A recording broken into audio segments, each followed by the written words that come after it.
Bom, seja bem-vinda a Belo Horizonte, Minas Gerais. Obrigado. E aí o pessoal está entrando, e aí a gente vai falar muito hoje sobre finanças. Que ótimo. Isso aí. E, né, vamos falar de pensar no futuro, né, Marcelo? Não, mais do que sempre, né?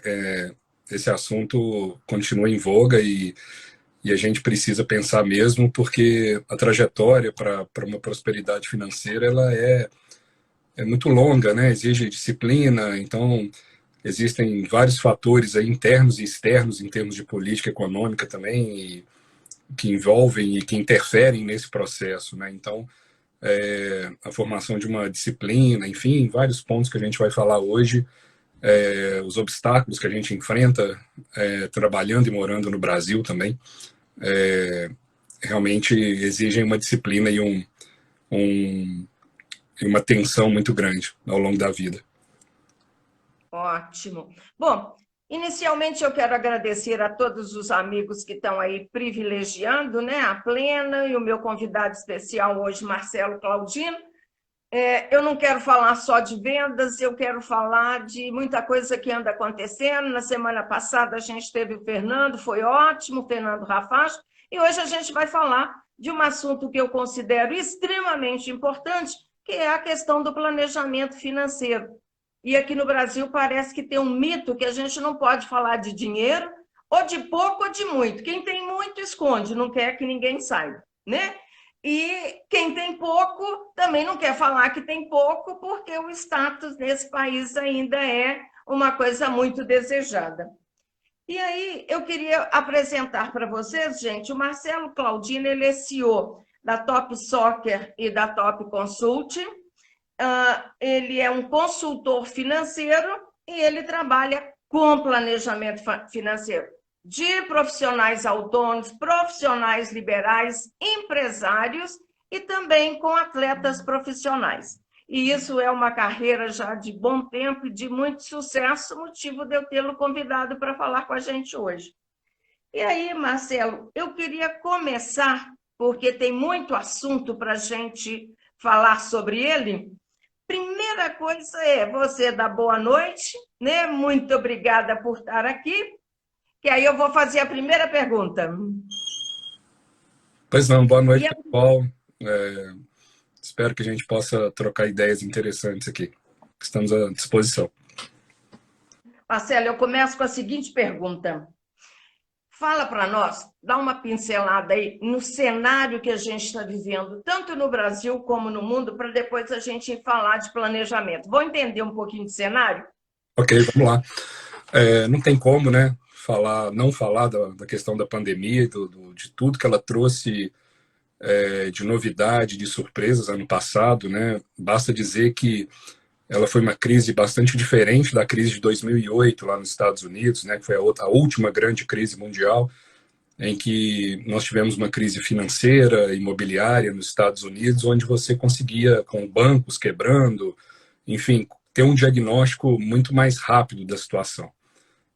E ano passado a gente teve uma queda no mercado de quase 50% em 23 dias, coisa que o mercado em 2008 levou 226 dias para cair. E ano passado a gente passou a lutar contra o inimigo invisível, né? Que um vírus que se expandiu e se alastrou pelo mundo inteiro, afetando milhões de pessoas e trazendo muitas incertezas, né, para a economia de todos os países. Então, passado tudo que a gente viveu ano passado, o início da vacinação, o que a gente tem agora é o mundo querendo voltar para um novo ciclo de expansão.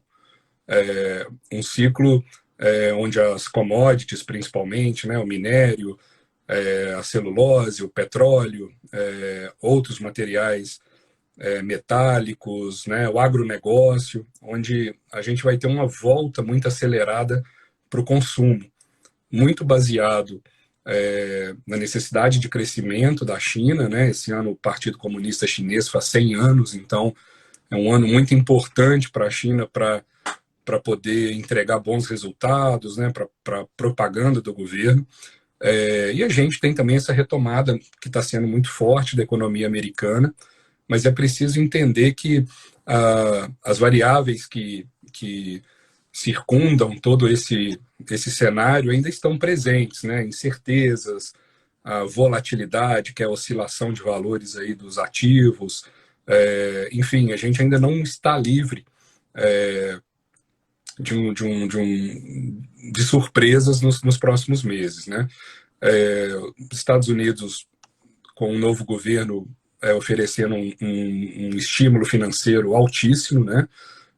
Basta dizer que os níveis de emprego estão se recuperando, e existe hoje, né, a gente vai falar disso mais à frente, uma grande disputa pelos bons profissionais e para preencher esse ciclo de crescimento. Então, haja vista que o McDonald's, por exemplo, na Flórida hoje, está pagando $50 para quem for fazer a entrevista, né, de recrutamento. Por quê? Porque os americanos, a maioria deles, estão recebendo $2.000 por mês na conta, né, há alguns meses, e esse estímulo ainda vai continuar por algum tempo. Então, as pessoas não têm procurado, se preocupado muito em procurar emprego, e as empresas já detectaram esse movimento, e a busca por bons profissionais e por talentos, ela está muito acirrada. Então, a gente tem esse fluxo de crescimento, né, de muito investimento em infraestrutura. Os Estados Unidos é uma grande economia, mas possui ainda, nesse momento, uma infraestrutura que precisa ser renovada, de estradas, de telecomunicações, em vários setores. Então, tem um ambiente muito bom para crescer. E no Brasil, a gente tem os nossos velhos problemas, né? É uma moeda fraca, uma moeda que hoje vale 1/3 do que ela valia em relação ao dólar nos anos 2000. Os nossos problemas internos, né, as reformas que a gente não consegue fazer, que não consegue encaminhar por causa dos nossos problemas políticos, né? Então, o tempo do legislativo, do executivo, do judiciário é todo tomado para poder ponderar conflitos, para poder botar pano quente em uma série de situações, e a fragilidade da economia, né? O Brasil é um país que, quando o mundo está bem, ele é muito atrativo, que é o que está começando a acontecer novamente agora, né? A gente dá essas sortes aí de vez em quando, né? O vento começou a soprar a nosso favor de novo. Mas o Brasil é um país que, quando as coisas vão mal, o estrangeiro é o primeiro a largar. Então, a situação dos países emergentes é muito complicada. O Brasil hoje, com a taxa de juros começando a voltar a níveis um pouco mais adequados, né? Mas até pouco tempo atrás o estrangeiro ia para o México, que ele tinha 4% ao ano garantido, e problemas menores do que a gente tem aqui. Então, assim, para efeito de Brasil, a gente tem esse problema fiscal, que é o endividamento do governo. O governo é uma pessoa física que gastou o cheque especial, já estourou o limite do cartão de crédito e não tem recursos, né, pelo menos nos próximos 2, 3 anos. Se não mexer na estrutura, a gente vai continuar tendo que se endividar mais para poder bancar esse cenário. Bem ruim, né? Mas como a gente sempre tem fé, vamos fazer a nossa parte e vamos em frente. Então, vamos começar com o planejamento financeiro para enfrentar melhor esse cenário, né, Marcelo? E aí eu vou para uma outra pergunta para a gente se colocar também a partir desse contexto que a gente tem no Brasil de dificuldades. Diante dessas dificuldades todas que a gente tem, elevação do custo de vida, redução de trabalho, redução das nossas receitas, né? Pelo menos é o que a gente tem observado, redução de hora, redução de salário, a gente vê uma elevação enorme do custo de vida e redução do nosso dinheiro cada vez mais. O que o brasileiro faz, classe média, que hoje ainda se banca, o que ele faz para ele não entrar em dívida e, ao mesmo tempo, ter menos estresse? Porque eu sempre acho assim, que uma pessoa que tem muita coisa para resolver, ele não consegue ser um profissional muito produtivo, porque ele deixou a casa, ele tem um cheque especial, ele tem muita coisa para fazer, e aí ele não produz. que você nos orienta? A gente, após a pandemia, a gente atingiu níveis um pouco mais preocupantes. O endividamento das famílias hoje no Brasil subiu, né? Chega a quase a 65% da população.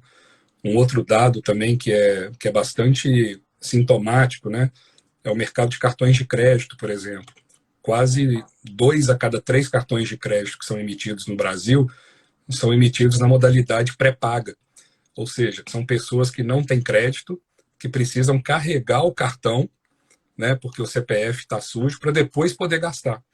Então, enfim, com os juros baixos, né, e com a recessão que a gente passou nos últimos 5 anos, né, existe realmente bastante crédito, mas só que também a desconfiança das instituições sobre as pessoas aumentou bastante, né, por causa das incertezas. Eu falo que planejamento financeiro, assim, pela experiência que a gente tem, é tempo e disciplina, né? Uma trajetória longa em que você vai passar por altos e baixos, né? Em função do que acontece na humanidade, do que vai acontecer na economia mundial, dos nossos problemas internos, mas você não pode parar de pedalar. Então, por quê? Para que a matemática financeira, né, para que os juros compostos possam pelo menos te ajudar a multiplicar esse recurso ao longo do tempo.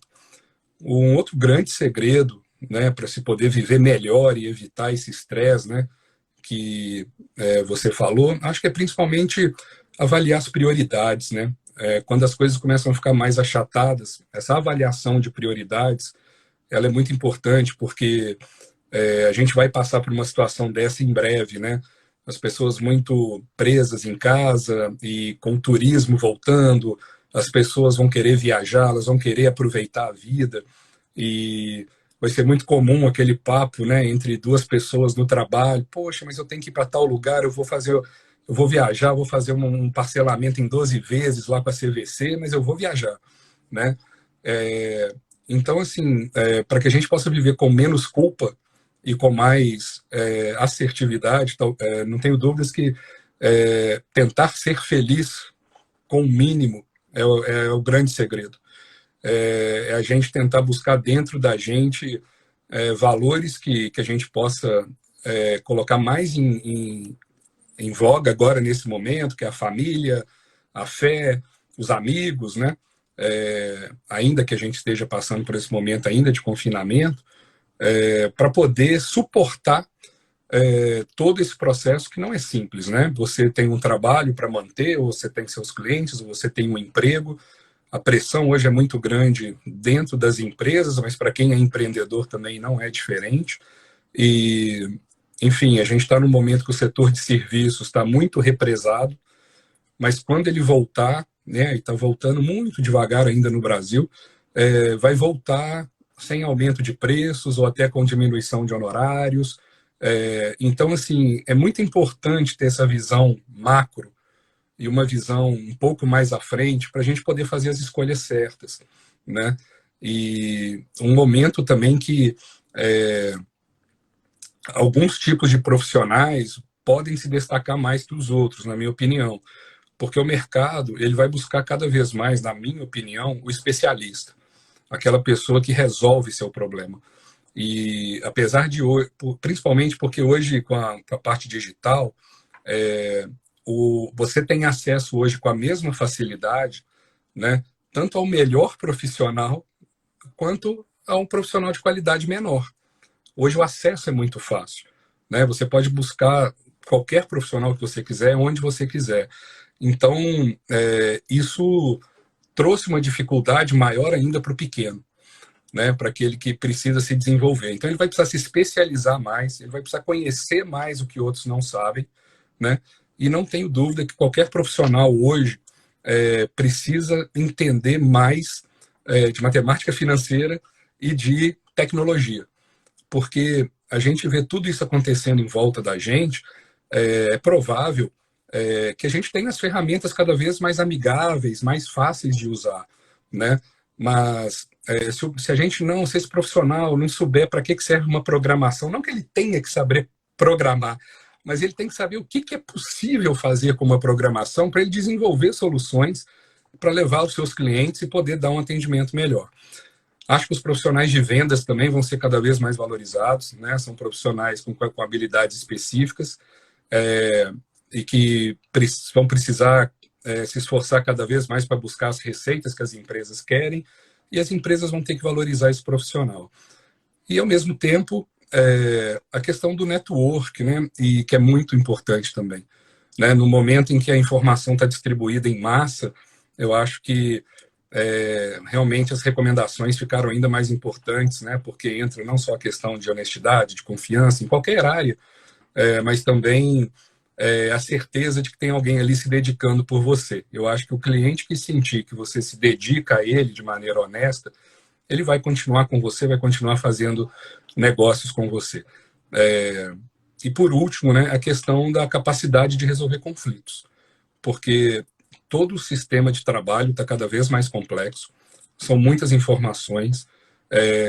Se você presta serviços, você sempre vai ter alguma questão conflituosa para resolver em relação ao seu cliente. Se você entrega um produto, você também vai ter que aprimorar essa qualidade de produto, prazo, logística, enfim, ainda mais com o crescimento do e-commerce. Então, enfim, então eu falei mais do lado conceitual para a gente dar mais importância ao comportamento próprio do que simplesmente ao que fazer para ficar rico, né?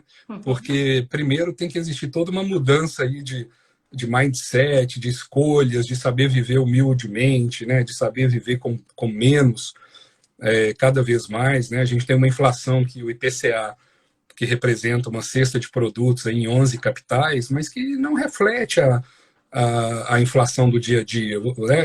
O tomate aumenta 30%, ainda que seja um índice que pondera, né? Uma metodologia, mas enfim, você tem um aumento da gasolina que é absurdo, é muito complicado. Então, realmente, assim, pensar muito antes na hora de consumir, formar reservas de emergência, que são muito importantes, né, porque as eventualidades podem acontecer, e não deixar de poupar para o longo prazo todos os meses. Eu acho que, em resumo, seria isso.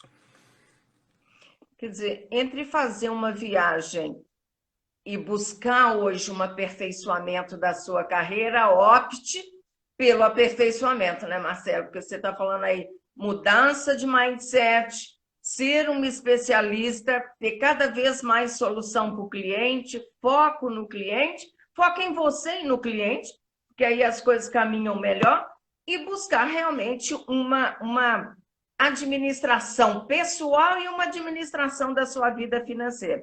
E realmente a questão da tecnologia, que hoje não tem jeito, vamos ter que ir apanhando, chorando ou estressando, a gente já está nesse mundo, né? Sim. E aí eu vou para uma outra questão, Marcelo, nessa questão desse mundo de inflação, nosso dinheiro valendo cada vez menos. E se for o contrário? A pessoa hoje, né? Porque eu falei que lá nós estávamos reduzindo o ganho. Agora eu estou falando assim, imagina uma pessoa que tem dinheiro, que tem reserva, né? Nesse contexto de desconfiança, nesse contexto que o mundo está cheio de guru, tá? Você abre a internet, está cheio de guru te dizendo como aplicar o seu dinheiro, né? Então, o que a gente faz nesse contexto? Se eu tiver dinheiro, como eu devo proceder para aumentar e, ao mesmo tempo, estar seguro que eu não vou perder meu dinheiro? Isso também acontece, né? Esse processo de pandemia, ele gera desigualdades, ele aumenta as desigualdades. Então, geralmente, quem tinha maior renda tem conseguido aumentar, quem tem baixa renda está sofrendo. Mas, enfim, o primeiro conselho é a questão da diversificação, né? A gente está hoje você pode investir em bolsa americana, você pode comprar uma empresa na China, você tem as criptomoedas, né, que são um assunto muito polêmico, os ativos digitais, você tem fundo de renda fixa, você tem títulos de renda fixa, enfim, você tem tantas, previdência privada, você tem tantas possibilidades hoje que realmente fica muito difícil para o investidor tomar uma decisão. Então, a diversificação é a primeira medida para você proteger os seus ativos, né? A diversificação, no final das contas, ela permite que você pulverize esse risco, que você não concentre seus ativos em determinado mercado que pode sofrer uma detração, né, como nós sofremos, por exemplo, nos últimos 5 anos, o mercado imobiliário no Brasil teve grandes problemas, melhorou de um ano para cá, né? Os Estados Unidos vem retomando o mercado imobiliário e a tendência é que continue subindo muito. Então, assim, a gente tem todo um contexto que está muito interligado, né?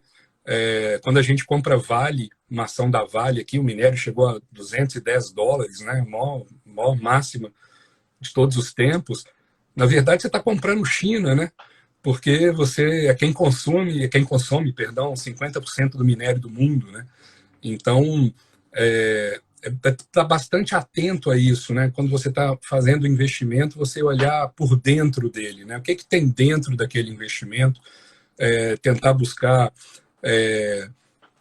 o máximo de informação que você puder, né? Saber selecionar a fonte de informação, porque a gente ainda tem um sistema financeiro baseado em muito conflito de interesse, né?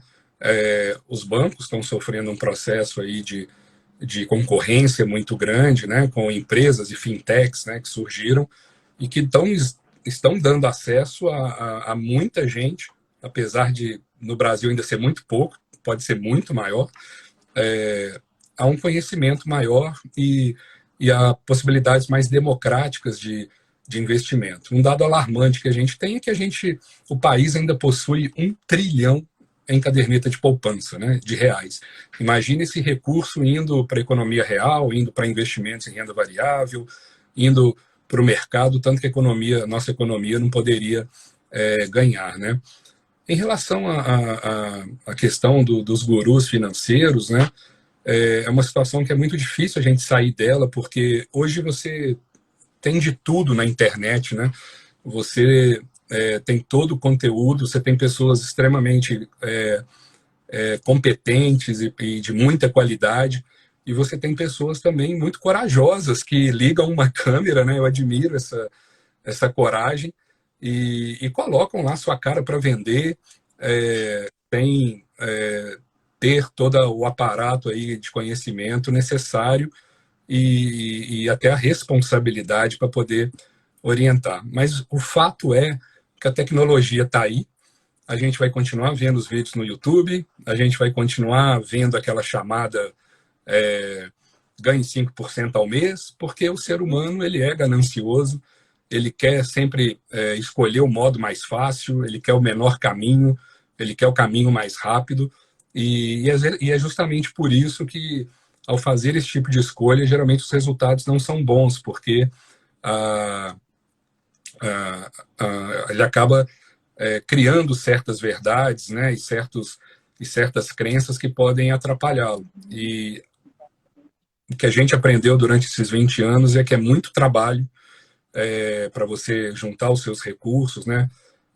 Tomar bastante cuidado na sua formação de patrimônio, né? Quando você resolve comprar um imóvel para não fazer um mau negócio, né? Eliminar riscos jurídicos, né? Hoje a gente tem a questão tributária, que vai vir à tona cada vez mais, né? O governo cada vez mais endividado, então a sociedade vai ser mais tributada. Né? Nos Estados Unidos isso vai acontecer também, esse estímulo econômico ao país não vai sair de graça, é o americano que vai pagar isso. E a gente aqui, a gente vai pagar, mesmo com estímulo pequeno ou quase nenhum, né? Aqui a gente tem mais desestímulos, né, do que estímulo, a gente vai pagar essa conta também. Marcelo, uma coisa que ainda me surpreende, porque a gente está falando muito de informação, né? Sim. E realmente a internet é terra de ninguém. Tem os bons e tem aqueles que estão lá, né, para ganhar dinheiro. Você sabe que ainda me assusta e me surpreende as pessoas serem lesadas por acreditar que vai ter lucro de 5%, 10% e 30% do retorno do dinheiro, e aí depois aquela pessoa aproveitador, né, da falta de informação do nosso povo, que ainda tem um que arrisca e arrisca demais e vai sem informação, num valor que você não vai ter, impossível ter 10, 30% do seu dinheiro. Quer dizer, é ilusão, né? Falta informação. E o outro é deixar esse dinheiro na caderneta de poupança que vai só perdendo. Né? Então, eu acho que é uma questão que você falou, e eu acredito muito, Marcelo, que é cada vez mais as escolas desse país têm que ensinar matemática financeira, matemática e esse pensamento mais amplo. Sabe?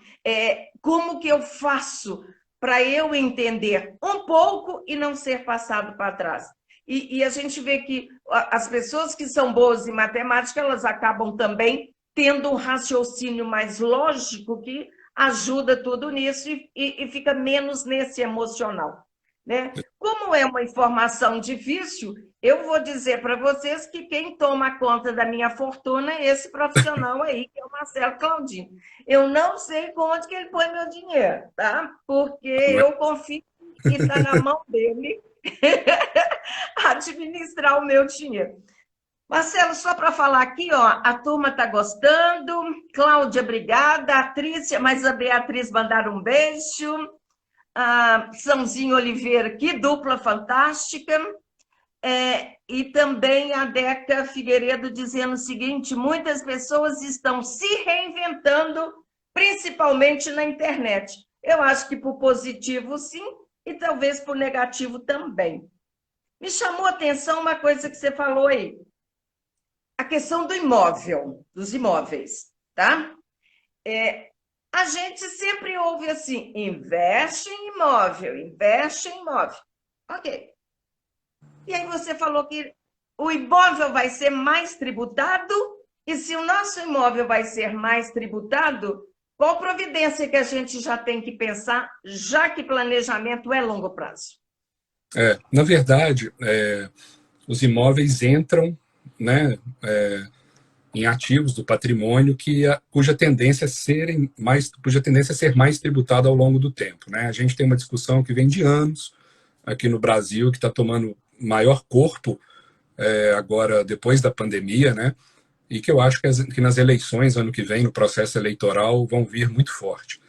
Porque os países de primeiro mundo, né, Estados Unidos, Europa, você tem uma tributação sobre o seu patrimônio bastante elevada, né, podendo chegar a 30%, 40% do seu patrimônio quando você tem um processo de sucessão, né, quando você precisa também transmitir esses imóveis para herdeiros, né, seja em vida, numa doação, ou seja, num processo depois de uma morte, onde se faz aqui o que a gente chama de inventário. Né?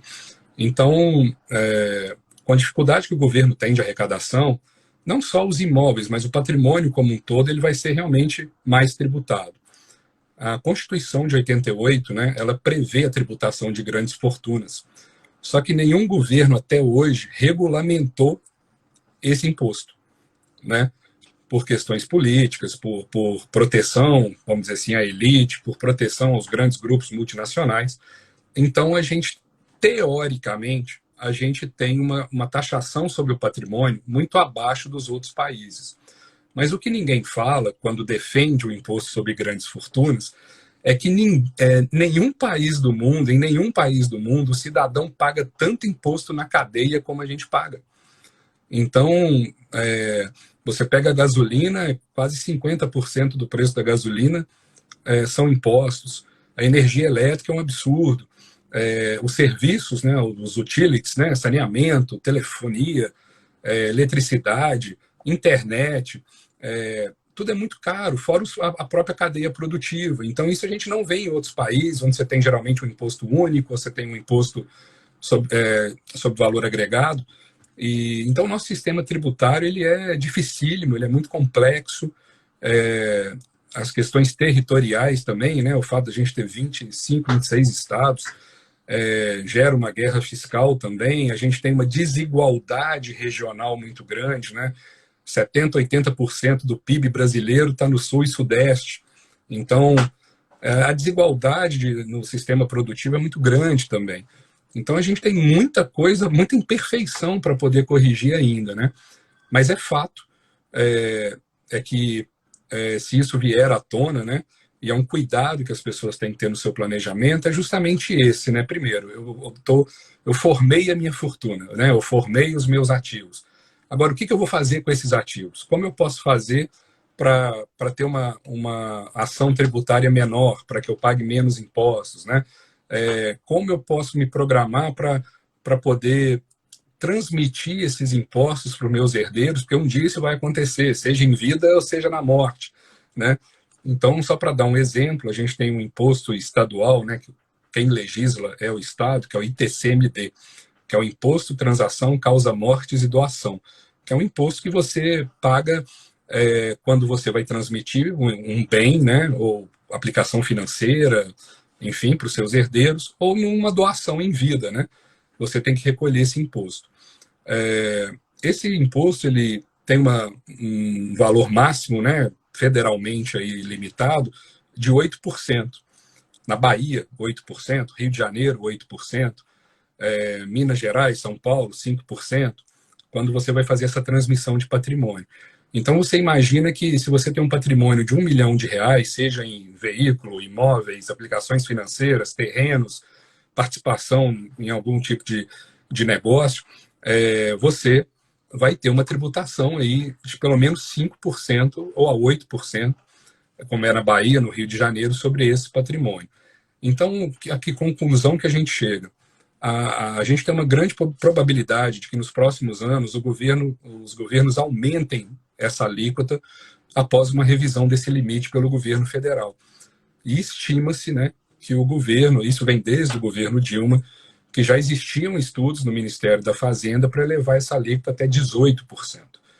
Então, são coisas muito complicadas que podem levar, inclusive, à evasão de divisas do país, porque coisas que as classes mais abastadas já estão fazendo, porque é uma tributação muito alta, você tributando cada vez mais, você, na verdade, você não distribui riqueza. A grande verdade é essa, não é tributando que você vai distribuir riqueza, você vai distribuir riqueza fazendo as políticas certas, desviando menos dinheiro dos cofres públicos, tendo uma administração que não seja tão carregada em número de funcionários e com custo, uma máquina muito pesada, investindo na educação. Então, essa questão de que a tributação de grandes fortunas resolveria ou diminuiria também a desigualdade social, ela não é totalmente verdade. Entendi.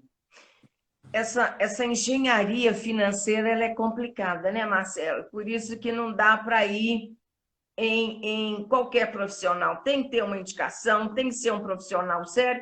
A gente desconhece muito da legislação, né? Tanto de coisa que você está trazendo aí, que já tem legislação, já estão estudando, já estão fazendo. Até porque também, se a gente for ficar a par de tudo, a gente não dorme nem trabalha, porque é informação demais. Então, eu acho que quando você disse foco, disciplina e formação, inclusive nisso, eu não sei tudo e cada vez mais eu vou ter que procurar especialistas, né?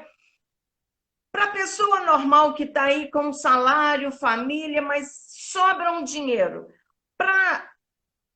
Aí é uma pergunta que eu sempre tenho dúvida.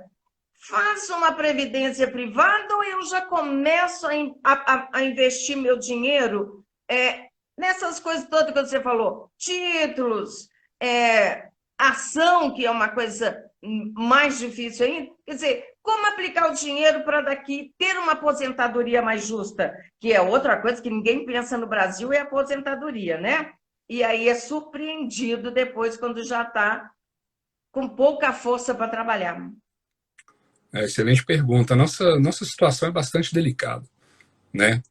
Porque a gente tem um sistema previdenciário que, quando a gente olha pela ótica dos benefícios, né? A invalidez, a pensão por morte, ele é bastante interessante, pode ser melhorado e funciona, vamos dizer, na maioria dos casos. Mas quando a gente olha pelo benefício da aposentadoria, ele é muito leonino. Então, é muito difícil hoje a gente imaginar que a gente vai se aposentar pelo INSS, né? Então, ou o benefício vai ser muito pequeno e o próprio cenário brasileiro vai exigir ainda várias reformas da Previdência, né? A reforma que a gente teve no governo Temer não vai ser suficiente, né? E o que a gente vê depois da pandemia também, é tanta coisa que está interligada, o nível de informalidade vai continuar aumentando, né? Você falou sobre a questão das escolas, sobre como que o nosso ensino também ele é bastante assim, não inteligente, né? Porque ele não prepara as pessoas para a vida, né? Eu tenho muita preocupação também com os jovens, né? Nossos jovens já não encontram emprego e a tendência é que daqui 8 anos, né, quando chegar em 2030, a gente seja um país com o maior número de jovens desempregados do mundo. Então, você imagina isso num país com tanta desigualdade, com violência, com tráfico. É chato falar isso, mas é a realidade, né? Então, em termos de planejamento, eu acho que para a pessoa que está começando, a primeira coisa que a gente tem que buscar realmente é uma reserva de emergência, num tipo de aplicação onde você não vai se preocupar tanto com a rentabilidade, você vai se preocupar mais com a liquidez, o acesso fácil ao dinheiro. Eu sou um prestador de serviço, o meu tomador não me pagou, né? Eu emiti a nota fiscal, tem que pagar o imposto e não recebi ainda. A minha empresa atrasou salários, né?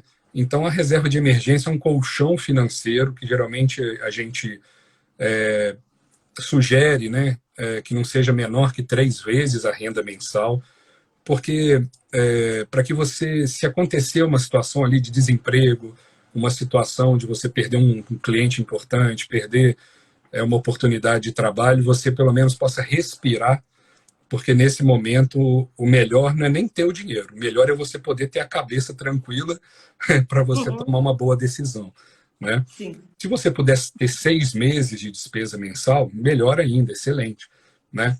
E depois você começa depois a projetar suas reservas de longo prazo, e aí você tem diversas situações, né? Aí você pode começar a poupar para aposentadoria, seja numa previdência privada, seja através de fundos de investimento. O Brasil estava caminhando para um cenário muito bom antes da pandemia, né? A gente poderia ter tido um 2020 muito melhor,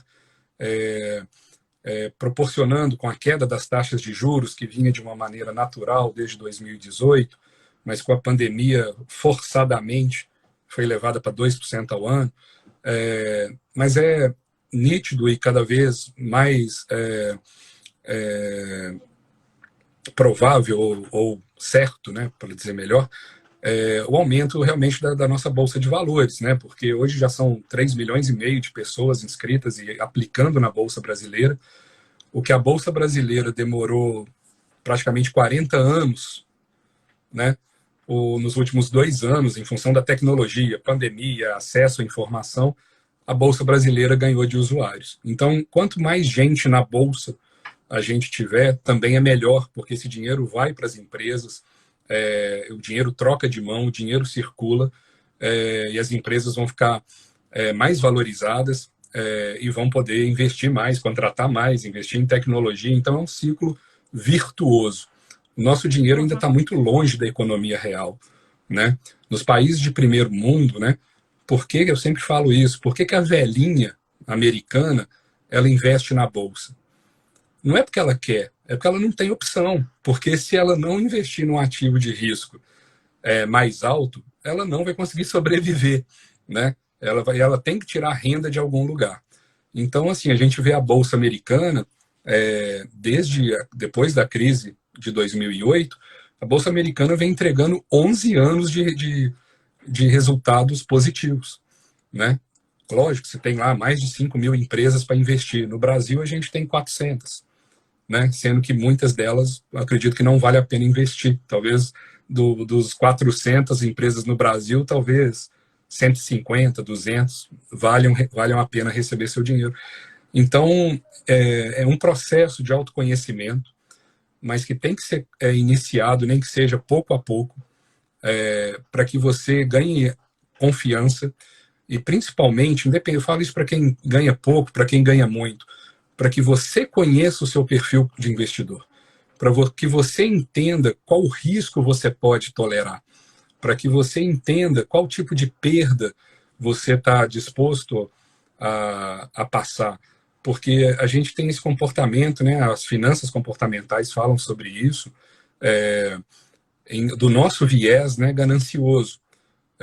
Um outro exemplo que a gente poderia dar: você encontrar uma nota de R$ 10 na rua, o seu sentimento não é simétrico a perder R$ 10 na rua, né? Não, perder dói muito mais. Perder os 10 é incomparável perto da alegria de achar R$ 10, né? Por quê? Porque o ser humano não aceita perder, né? Então, esse é um comportamento psicológico, emocional, né? Faz parte das ciências das finanças comportamentais, que é muito importante ser entendido, né? E como em todo processo na vida, né? Você não vai ter só investimentos vencedores, né? Você vai ter os seus cavalos de raça que vão te dar muita alegria, mas você vai por escolha, por tolerância a risco, você vai ter aqueles cavalos que vão ficar para trás. Você não vai ser vencedor em tudo, né? Então não adianta chegar um guru na internet e falar, pô, invista aqui em criptomoeda, ou invista aqui em boi gordo, invista aqui. Você não vai ficar rico com uma coisa só, na maioria dos casos, né? Então, formar reserva de emergência, começar a formar reservas para o longo prazo e ir aumentando o seu risco de acordo com a sua capacidade de poupança e o seu autoconhecimento, né? Pois é, gente, ó, a mensagem está aí. Comece a ter uma reserva. Vamos começar a pensar em mais longo prazo. E essa coisa que você trouxe de ganhar e perder, se perder 10, a gente sofre muito mais do que ganhar, é porque é muito do emocional, do imediato, né? E às vezes eu poderia pegar aquele 10, deixar ali para ele virar 11, 12, mas você fala, achei, eu vou gastar ele agora. Porque ele já também poderia, a longo prazo, virar um pouquinho mais, mas é muito nosso de Brasil aquela coisa do imediato. Eu tenho que ganhar e eu quero ganhar agora, né? Eu acho que... As pessoas têm muita pressa, e o Brasil acaba que não ajuda muito. Antigamente, quando a gente tinha juros maiores, a gente via nossas reservas crescendo numa velocidade maior. Mas com juros muito baixos, começar a formar reserva torna-se um exercício de muita persistência. Porque se você poupa R$ 500 e você ganhou 1% no mês, que é uma boa rentabilidade, sua reserva cresceu R$ 5. Então, você vê 505 no outro mês não é nada gratificante, não vai te dar prazer nenhum, né? Mas a partir do momento que você começa ganhando Põe mais... mais 500, põe mais 500. Exatamente, né? Em algum momento, como é uma função exponencial, né? Os juros compostos, isso vai começar a fazer diferença, né? Agora é nítido, né? No Brasil, a gente vai ter que começar a poupar cada vez mais cedo, por causa de todas essas inconstâncias políticas e econômicas. Eu acho que os empreendedores também vão ter que dar muita atenção ao planejamento da empresa, porque, primeiro, passando pelo princípio básico de não misturar o dinheiro da empresa com o dinheiro pessoal, né? Para poder resistir às dificuldades e poder vencer nesse cenário competitivo que a gente vai passar. Como eu falei no início, o mundo vai buscar o especialista, aquele que souber mais, aquele que resolveu o seu problema. É esse o profissional que as pessoas vão querer. Marcelo, muito importante isso, né? Começar a pensar essa turminha mais nova, né? A turminha que está chegando, os jovens, pensar realmente em reserva e sair desse consumismo exacerbado, porque quando você abre o seu armário, isso eu estou falando inclusive de mim, de brasileiro, tem coisa demais, coisa que você fala assim, o que eu vou fazer com isso? Nem no fim da vida eu consumo. E pensar em guardar, porque a aposentadoria não vai cobrir, a gente vai envelhecendo, precisa de mais remédio, a sua força de trabalho é diferente, e não temos essa visão de futuro. É aquela visão de hoje, amanhã, até o final do ano. Tem gente que fala assim, se eu chegar até o fim do ano, já é lucro. Poxa, é um pensamento muito pequeno, né? Nós temos que chegar em muitos anos à frente, né? Adiar o consumo, Marcelo, para não ficar pagando, adiar o consumo, para não ficar pagando juros e jogando contra, né, o seu patrimônio. Isso também é importante. que é Brasileiro adora outra comer, né? coisa, né? Então, Aquela ilusão da parcela, né, Marcelo? Ah, mas eu vou comprar uma geladeira, super geladeira, mas eu só vou pagar R$ 500 por mês. Ok, mas no final você poderia ter comprado uma geladeira muito menor, até porque você nem tem dinheiro para encher tanto, né? E está comprando só para mostrar. E aí eu acho que, de novo, as finanças têm muito a ver com a autoestima. Ah, você não tem isso. Não não faz tem problema. diferença para mim. Eu Seu sou carro feliz. é velho. Uhum, eu sou feliz, né? E essa reserva mais para frente. O nosso tempo vai acabar daqui a pouquinho, Marcelo, e eu queria que, sim, um conselho final para todo mundo que está nos ouvindo, e a Tânia falou que maravilhosa palestra, Dinorá, que bom ouvir essas informações importantes, a Ana Tereza, Marcelo, como sempre, com colocações assertivas e muito importantes. Obrigada a todos que estão aí com a gente. Marcelo, um último conselho para nós, pobres mortais, que precisamos fazer reserva. Eu acho que a melhor maneira da gente aprender é com exemplos, né? E, existe um livro, né, muito bacana que chama O Valor do Amanhã, que é do Eduardo Gianetti da Fonseca, um economista, professor, e ele escreve um livro inteiro para falar sobre juros compostos, né? Para explicar sem usar nenhum número no livro, para explicar esse fenômeno dos juros compostos, né? Que na verdade é você fazer uma escolha, uma antecipação de consumo e remunerar o capital de alguém. E ele usa um exemplo que eu acho fantástico, que a gente pode olhar todo dia pela janela e lembrar dele, que é o da própria natureza, né?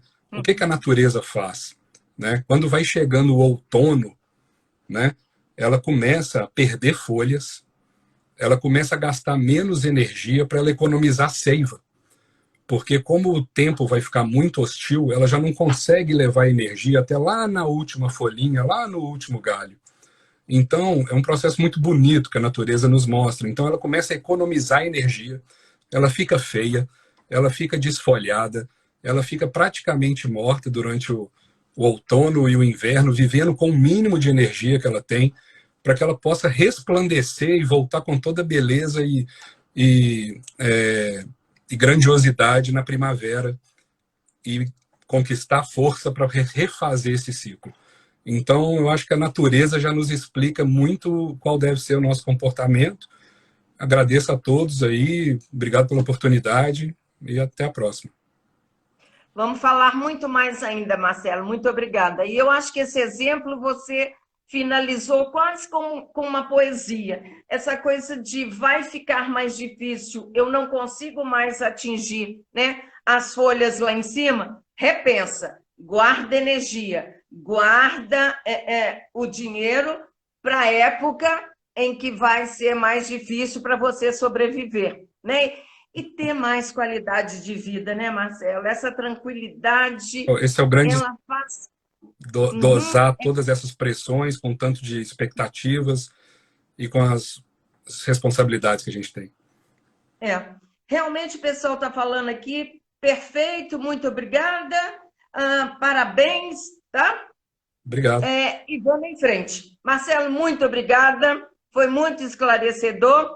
Agradecemos a todos que estiveram aqui com a gente e vamos falar mais depois, com certeza. Tá? Muito obrigada. Fica com Deus. Até a próxima. Um abraço, pessoal. Até logo. Tchau, Marcelo. Obrigada.